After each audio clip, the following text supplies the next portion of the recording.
Interlude 3. The building housing the local parahuman response team division didn't really stand out. The exterior was all windows, reflective enough to mirror the mottled dark gray of the sky overhead. Only a shield logo bearing the letters PRT marked it apart from the other buildings of downtown Brockton Bay. Those entering the lobby would find a strange juxtaposition at work. On the one hand, you could see the various employees in suits hurrying in and out of the building, talking in groups. A team of 4 PRT officers was on standby, each stationed at a different area of the lobby, outfitted in the best equipment money could buy. All had chain mesh and Kevlar vests, helmets that covered their faces, and firearms. The equipment differed, however, as 2 of them had grenade launchers hanging from straps on their shoulders, with bandoliers of various specialty ammunition across their chests, including a fire-extinguishing grenade, an EMP round, and various stun grenades. The other 2 had what appeared at first glance to be flamethrowers. Were they to pull the triggers, they would eject a thick, frothing spray of foam, enough to contain all but the strongest and fastest villains.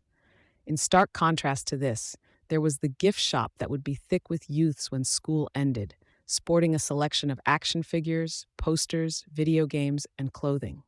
4-foot-tall pictures of the various Protectorate and Wards team members were placed at regular intervals around the lobby, each backed by bright colors.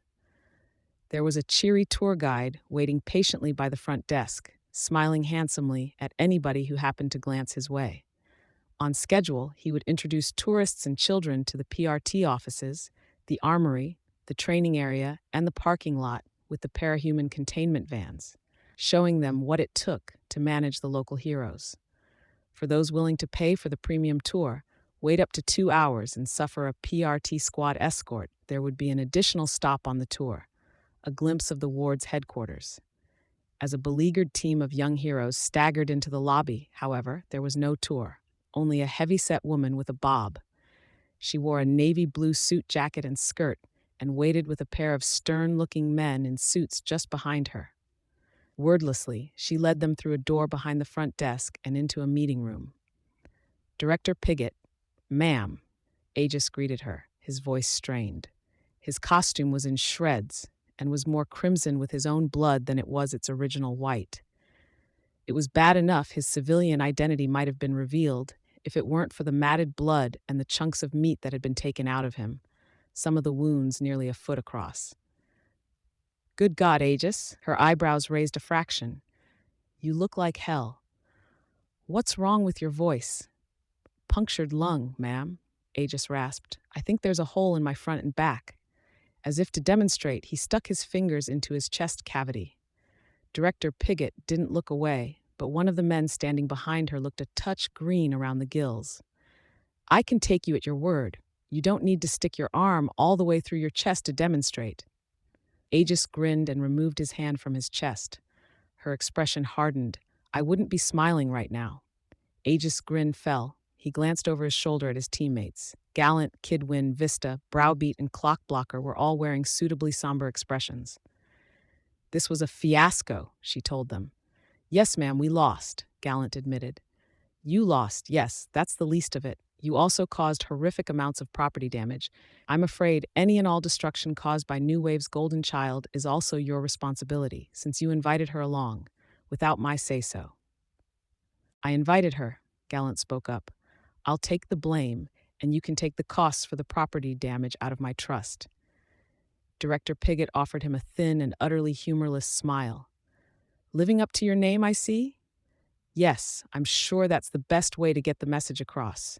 Your teammates and I know who you are under the mask. Of everyone here, myself included, you're the one most able to handle a fine of tens of thousands of dollars." "I won't deny it, ma'am." Gallant choked out the words. "I'm afraid I'm a believer in punishment, when punishment is due. Taking money from someone with money to spare is not going to mean anything. All of you will share the fees between you. Since I can't touch the trust funds the PRT established for you, I'll have to settle for docking your pay. Maybe next time, the rest of you can talk Gallant out of inviting his girlfriend along." The protests overlapped. "It was her sister in the bank. She would have gone in anyways. I start college next fall." Director Pigott simply weathered the arguments and complaints. A more cynical person might even suggest she enjoyed hearing them. When a minute or two passed and it was clear she wasn't going to reply or get dragged into the arguments, the young heroes fell into a sullen silence. She cleared her throat and spoke again. Kid Win, I'm very interested to hear about this weapon you deployed on the battlefield. My alternator cannon? Kid Win asked, cringing just a bit. You'll have to forgive me, Pigott smiled. The paperwork gets to be a bit much sometimes. Maybe you know where to find the documentation from our military and science teams for this alternator cannon? Christ, kid, Aegis groaned under his breath with his ruined voice. Kidwin looked more upset about Aegis's reaction than anything else. I didn't get it officially cleared yet. I just thought it would be better to use the cannon and do what I could to stop the robbery. That's where you'd be wrong, Pigott told him. Fact of the matter is, the money that was taken from the bank falls very low on my priority list. You might even go so far as to suggest I don't care about it. Director, Aegis started. He didn't get to finish. What I care about is the public perception of capes. I care about ensuring that we get enough funding to keep you wards, the protectorate, and the PRT squads paid and equipped. Without that, everything I've worked to build falls apart. What are you going to do? Kid Win asked her. The cannon gets dismantled, first off. No. Aegis and Kid Win spoke at the same time.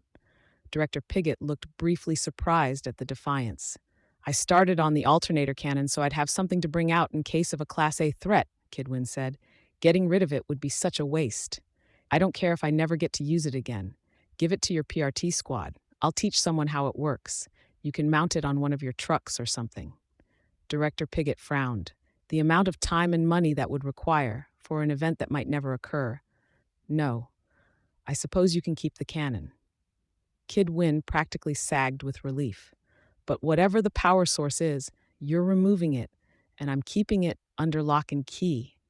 If a Class A threat does come into play, I'll hand it over to you. And the cannon still goes through the standard review process for all Tinker-created material. If it doesn't pass the review, if you were putting people and property at undue risk with what you pulled today, I'm afraid you could face a substantial fine or jail time. Kid Win paled. Director? Aegis grunted out the word, taking a step forward. Be quiet, Aegis. Pigott snapped. Your trying to speak with a punctured lung physically pains me, and as much as I admire standing up for your team, your one lungful of breath is wasted here. Kid Win turned to Aegis and offered a small apologetic smile. Kid Win, you're coming with us for a disciplinary review. Everyone else is dismissed. The tour group is going to be coming by your quarters in an hour, and there's likely to be more than a few reporters peering in the window. Try to clean yourselves up for the pictures that are undoubtedly going to appear in tomorrow's papers. Please. The two men in suits marched a miserable Kid Win out the door after Director Pigott. Kid Win shot a worried look at his team before he was taken out of sight. We debrief, Aegis grunted. Gallant or Clockblocker handles it. You two decide. The team trudged out of the meeting room and made their way to their reserved elevator. It was Tinker-designed to impress the tourists as well as be far more secure. Interlocking sections of metal unfolded and slid apart as they approached, then closed behind them. The ride down was so smooth that it was nearly impossible to tell the elevator was moving. They exited into a long corridor of chrome steel. I'm going to have nightmares, Clockblocker groaned as he tenderly touched the welts around his nose and mouth. Nightmares with lots and lots of spiders. At the far end of the corridor, they came to a security terminal. Aegis pointed at Clockblocker. Don't you usually do it? Retina may be detached, Aegis admitted in his halting voice. Don't want to fail scan. Clockblocker nodded hesitantly, then leaned forward to let the terminal scan his eyes. Steel doors clicked, then whisked open with a barely audible whir, letting the young heroes and heroine make their way into the main area of their headquarters. The room was roughly dome-shaped, but there were sections of wall that were able to be dismantled and rearranged on the fly. Some had been set up to give the various team members their individual quarters, while others framed the doorways that led into the showers, the filing room, and their press meeting room. A series of computers and large monitors were networked at one side of the room, surrounded by a half-dozen chairs. One of the monitors was displaying a countdown to the next tourist group, while others were showing camera images of key locations in the city. The central bank was one of them, a dark image punctuated by the red and blue of police sirens. "Shadow Stalker is AWOL?" Gallant asked. "Couldn't make it in time," Aegis grunted. "Told her to stay put." "She's going to hate that. Doesn't she have this huge hate-on for Gru?" Clockblocker asked. "Part of the reason," Aegis grunted out the words, "I told her to stay. Don't need that. I'm gonna shower. Patch myself up. You guys debrief." "Sure thing, Chief," Clockblocker saluted. "Take care of yourself." "Fucking mutant dogs," Aegis muttered as he made his way to the bathroom. He was stripped out of the top half of his tattered costume before he was through the door. "Vista, can you go grab the whiteboard? Grab two?" Gallant turned to their junior member. Vista almost skipped in her rush to follow the order. "What's going to happen to Kid?" Browbeat spoke up for the first time. "I don't know how all this goes. Is it serious?" Gallant considered for a moment. "Could be, but my gut tells me Piggy just wants to scare him. He needs to stop testing the limits with the people in charge, or he's going to get in real trouble at some point. So, not exactly the best start to your new career, huh?" Clockblocker turned to Browbeat. "Fuck, I wouldn't mind so much if I knew what happened." Browbeat stretched, and his muscles began to dwindle in size. "At least then I could figure out what to do better next time. All I know is that I was suddenly blind and deaf, and when I tried to move, everything bent the wrong way. Then I think I got tasered." Vista returned, dragging a pair of whiteboards on wheeled frames behind her. "Hold that thought," Gallant told their newest member. "Hey, Clock, you don't mind if I take point?" Clockblocker was still using his fingertips to explore the raised bumps on his face. "Go for it. I'm going to procrastinate as long as I can on the leadership thing." "You're next oldest after Carlos.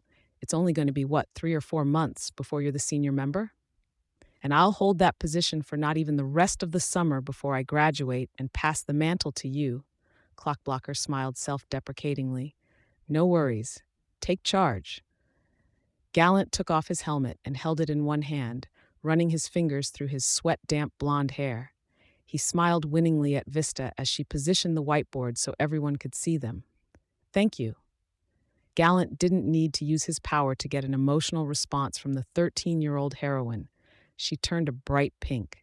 There could be no doubt for anyone present that she had a major crush on her senior teammate.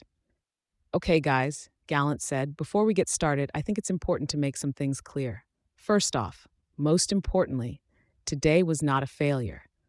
I'd even say that today was a win for the good guys, and we start establishing that here and now." He took a second to gauge his audience's disbelieving reactions, then smiled. "The Undersiders. They've flown under the radar so far, but more recently, they've started pulling higher-profile jobs. They hit the Ruby Dreams Casino 5 weeks ago, and now they just robbed the biggest bank in Brockton Bay. This time, we were lucky enough to get in their way. That means we finally have intel on their group." He turned to the whiteboard and wrote the names of their opponents. Gru, Tattletale, and Hellhound went on the first board, with lines separating the board into 3 columns. He wrote Regent on the second board, drew a line, and then hesitated at the 5th and last column. Did he name himself? The guy with the bugs? "Girl," Clockblocker corrected him. "I was talking to the hostages after the Undersiders made their getaway. He said he was afraid to move because she was going to make it bite him. It took me a bit to realize exactly what he meant." Poor fella was in shock. "But we don't know what she called herself?" Nobody had any answer to that. "Then we need to agree on a name for her, or the paperwork's going to be inconsistent. Suggestions for a name for the bug girl?" "Maggot? Worm?" Browbeat offered. "Stick her with a crappy name?" "We don't want to do that," Clockblocker sighed. "Maybe if we'd won, we could get away with it, but it doesn't look so good if the press reports that we got our asses kicked by someone called Maggot." "Stinger? Pestilence?" Vista suggested. Clockblocker spun himself around in the chair and punched the names into the computer.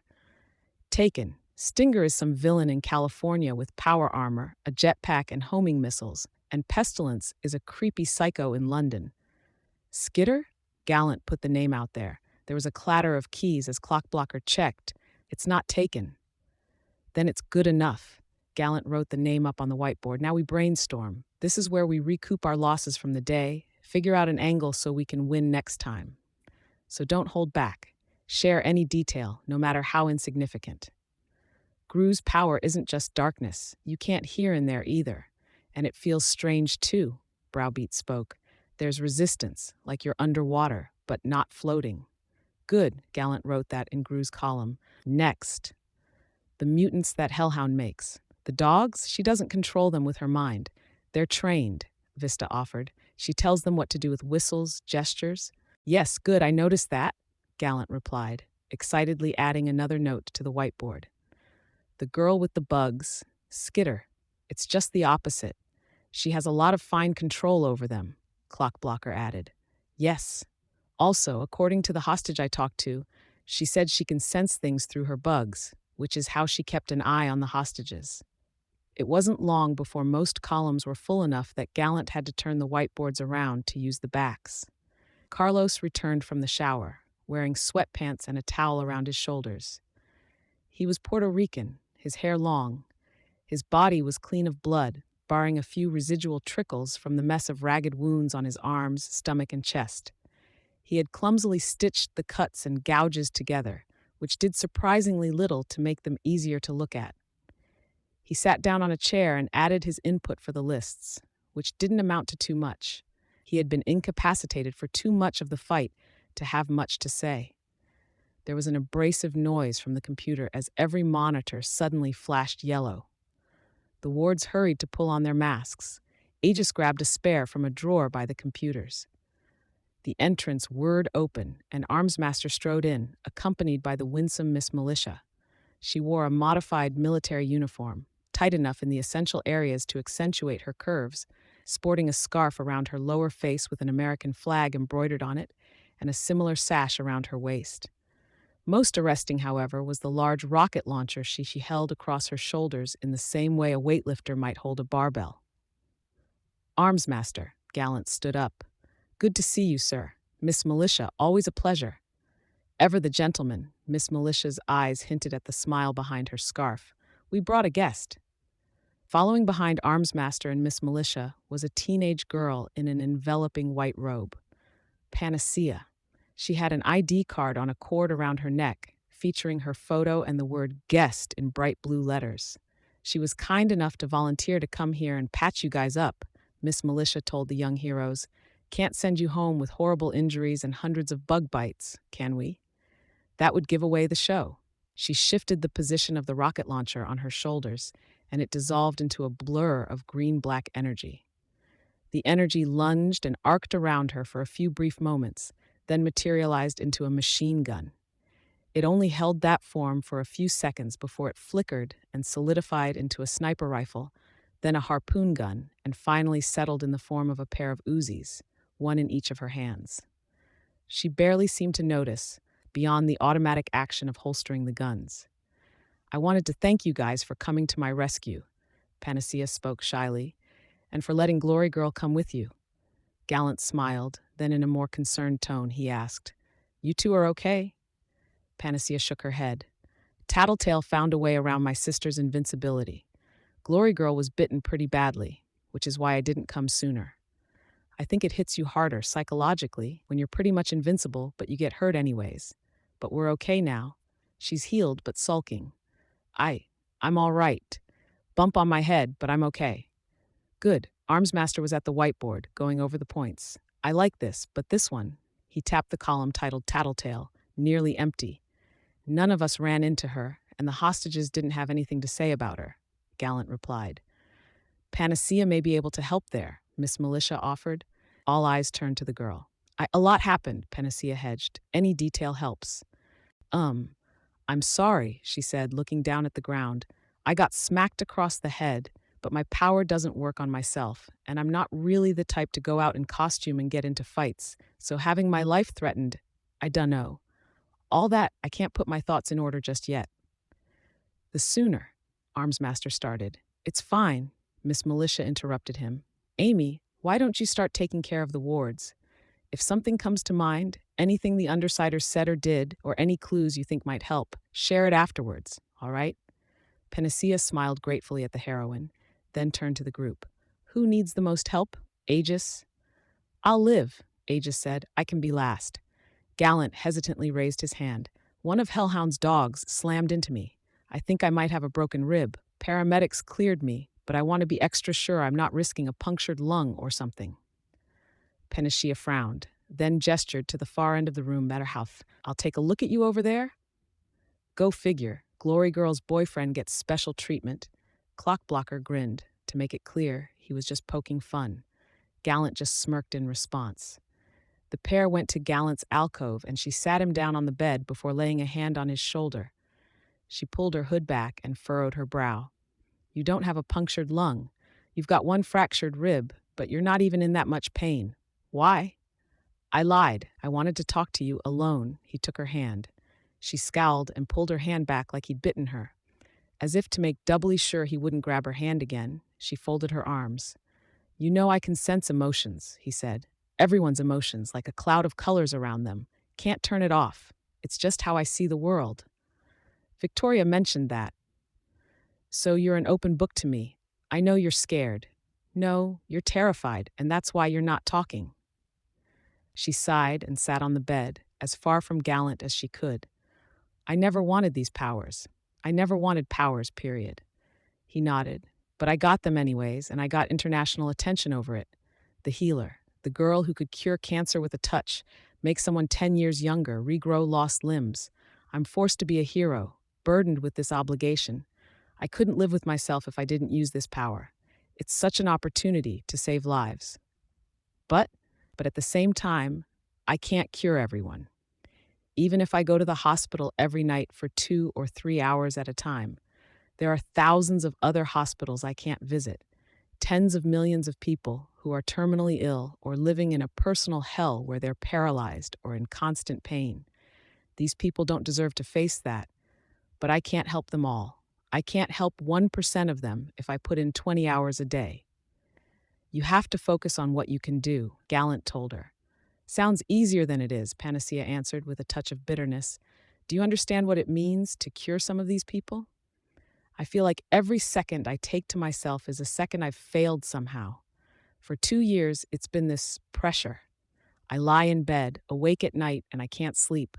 So I get up and I go to the hospital in the middle of the night, go to pediatrics, cure some kids, go to the ICU, spare some lives, and it's all just blending together. I can't even remember the last few people I saved. She sighed again. The last person I really remember? It was maybe a week ago. I was working on a kid. He was just a toddler, an immigrant from Cairo, I think. Ectopia cordis. That's where you're born with your heart outside your body. I was putting everything in the right place, giving him a chance at a normal life. What made him so memorable? I resented him. He was lying there, fast asleep like an angel, and for just a second I considered just leaving him. The doctors could have finished the job, but it would have been dangerous. He might have died if I'd left him on the table, the job half done. I hated him. Gallant didn't say anything. Scowling, Panacea stared down at the ground. No, I hated that he would have a normal life because I'd given up mine. I was scared that I might intentionally make a mistake, that I might let myself fuck up the procedure with this kid. I could have killed him or ruined his life, but it would have eased the pressure, lowered expectations, you know? Maybe it would have even lowered my own expectations for myself. I was just so tired, so exhausted.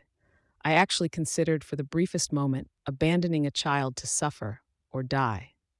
That sounds like more than just exhaustion, Gallant replied quietly. Is this how it starts? Is this the point I start becoming like my father, whoever he was? Gallant let out a slow breath. I could say no, that you're never going to be like your father, but I'd be lying. Any of us, all of us, we run the risk of finding our own way down that path. I can see the strain you're experiencing, the stress. I've seen people snap because of less. So yeah, it's possible. Okay, she said, just under her breath. He waited for her to elaborate, but she didn't.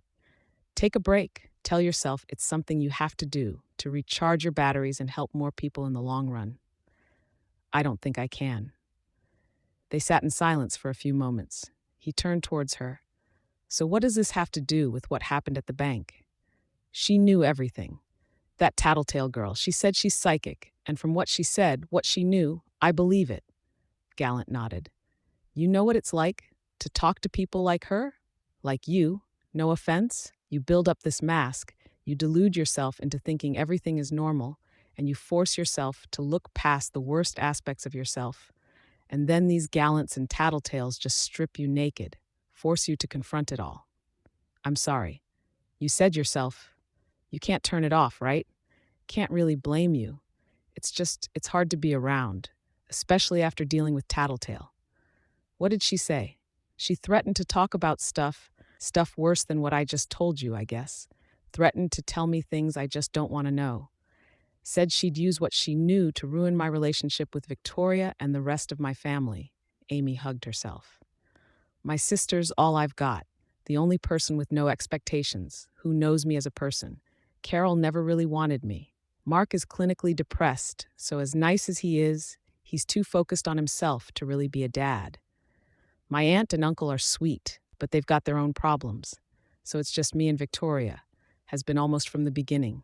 That smug little monster threatened to tear my sister and I apart using yet another thing I didn't want, another thing I had no control over. Gallant started to speak, then stopped. What? Does this have anything to do with the, rather strong feelings you have towards me? Panacea went still. I'm sorry, he hurried to say. I shouldn't have brought it up. You shouldn't have. She stood up and started towards the door. Look, if you ever need to talk, he offered. You probably won't want it to be me, okay? But my door's always open, and you can call me at any hour. Just letting you know. Okay, she replied. Then she reached over to him and touched his shoulder. There, bruises gone, ribs touched up. Thank you, he replied, opening the door for her. Take care of my sister, okay? Make her happy, she murmured, as she hesitated in the doorway. Goes without saying. They rejoined the main group. Every head in the room turned as Panacea picked up the marker by the computers. With a grim expression on her face, she began filling in Tattletale's section of the whiteboard.